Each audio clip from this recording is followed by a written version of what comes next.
Assalamu alaikum and welcome to my channel Do Biology. Today we will discuss the topic that is called as the structure of bacteria. Bacteria जो होते हैं वो prokaryotic unicellular organism है. You can see in this picture एक cell के ऊपर consist कर रहे हैं. तीन इनके डिस्टिंक्ट रीजन्स होते हैं. फर्स्ट अपेंडेजेस में इसमें फ्लैजिला और पायला आ जाते हैं. फ्लैजिला जो है मेन लोकोमोटरी ऑर्गन है और पायला जो है वो कॉन्जुगेशन में भी और समटाइम लोकोमोशन में भी हेल्पफुल करते हैं. ठीक है. और या रिफ्लोटिंग में हेल्प करेंगे. सेकेंडली जो होती है वो सेल की कवरिंग होती है जो कैप्सूल के ऊपर कंसिस्ट कर रही होती है. आउटर मोस्ट कवरिंग है कुछ सेल्स के अंदर. Cell wall and cell membrane is. Third is cytoplasmic region. और ये सेल वॉल सेल मेम्ब्रेन ये सब इसके अंदर इंक्लूड हो जाती है कैप्सूल के साथ साथ. ये आपको यहाँ पे कैप्सूल नज़र आ रहा होगा. फिर जो साइटोप्लाज्मिक रीजन है उसके अंदर डीएनए आ जाता है और सर्कुलर इस तरीके से डीएनए जो है वो फॉर्मेशन होती है. वो जो है वो प्लाज्मिड कहलाती है और वो कॉन्जुगेशन में होती है और प्रोटेक्ट करने के लिए बैक्टीरियाज को थ्रू दी एंटीबायोटिक. कुछ बैक्टीरियाज के अंदर राइबोसोम्स भी होते हैं जो आपको नज़र आ रहे हैं जो प्रोटीन सिंथेसिस में हेल्पफुल है. और मीजोसोम्स जो होते हैं वो इन्वेजिनेशंस हैं या ये कह लीजिए कि इनफोल्डिंग्स होती हैं. और ये मीजोसोम्स जो होते हैं वो इस तरीके से कुछ इस तरीके से इनफोल्डिंग्स होती हैं. और ये इनफोल्डिंग्स जो होती हैं ये DNA replication cell division respiration और कुछ एंजाइम फॉर्मेशन या एंजाइम की एक्सपोर्टेशन में और वेरियस इनकल्जन्स में जो भी है वो यूज़ होगी. Inclusions are considered to be non living component of the cell. Inclusions क्या होते हैं? ये नॉन लिविंग कंपोनेंट है सेल के जो कोई भी metabolic they do not perform metabolic activities. कोई मेटाबॉलिक एक्टिविटीज़ नहीं बनाते और ना ही ये मेम्ब्रेन बाउंडेड होते हैं. Most important inclusion are glycogen. Glycogen कोई मेटाबॉलिक एक्टिविटी नहीं कर रहा. Lipid droplets crystals and pigments. ठीक है. और ये मेम्ब्रेन बाउंडेड भी नहीं है. जनरली जो बैक्टीरियल सेल है उनकी दो प्रोटेक्टिव कवरिंग होती है. एक आउटर वॉल होती है एक इनर सेल मेम्ब्रेन होती है. आउटर सेल वॉल कहलाती है.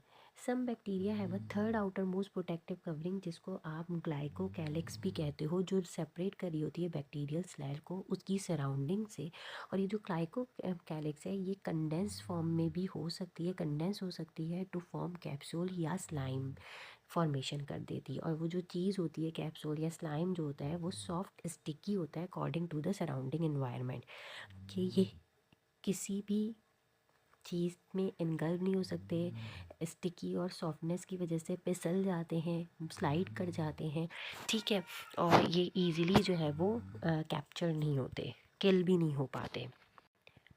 कैप्सूल की जो फॉर्म है ग्लाइकोकैलिक्स ये रिलेटिवली टाइटली एसोसिएट कर रही होती है सेल वॉल से और ये प्रोवाइड कर रही होती है स्टिकी और gummy nature to the cell wall. जो स्लाइम है वो लूजली अटैच होता है सेल वॉल से and give slimy and slippery nature.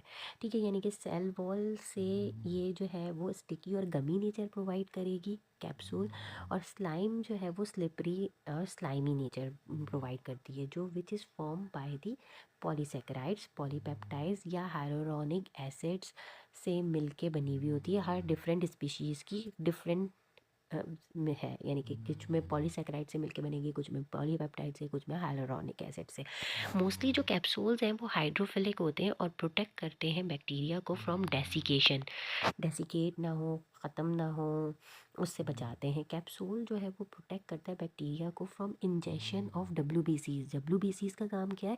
Wearing and tearing और जम्स को इनगल्फ करने का बैक्टीरियाज को इनगल्फ करने का. तो कैप्सूल जो है वो डब्ल्यूबीसीज इतनी ईजीली कैप्सूल अगर होगी तो वो डब्ल्यूबीसीज इतनी ईजिली जो है वो उसको इनगल्फ नहीं कर पाएंगे. And increases the bacterial pathogenicity. और बैक्टीरिया की डिजीज़ कॉजिंग जो नेचर है होस्ट ऑर्गेनिज्म में वो ज़्यादा इंक्रीज़ कर देते हैं उसको क्योंकि ये फिसल जाएंगे स्लाइमी या कैप्सूल वाली नेचर अगर इनकी होगी तो. ठीक है. Another function of glycocalyx is to promote addition.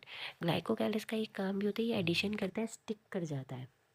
ठीक है, जगह पे with each other and form biofilm. Biofilm जो बॉन्डिंग है वो ज़्यादा रेजिस्टेंट प्रोवाइड करती है और हार्डर टू किल, एकदम से इसको किल नहीं किया जा सकता। बायोफ्लिम अगर फॉर्मेशन हो गई तो WBCs भी इसको किल नहीं कर पाते। तो that's it for today. Next class we will discuss the cell wall के differences, what is the difference between gram positive and gram negative bacterial cell wall. That's it for today. अल्लाह हाफिज़ and have a nice day.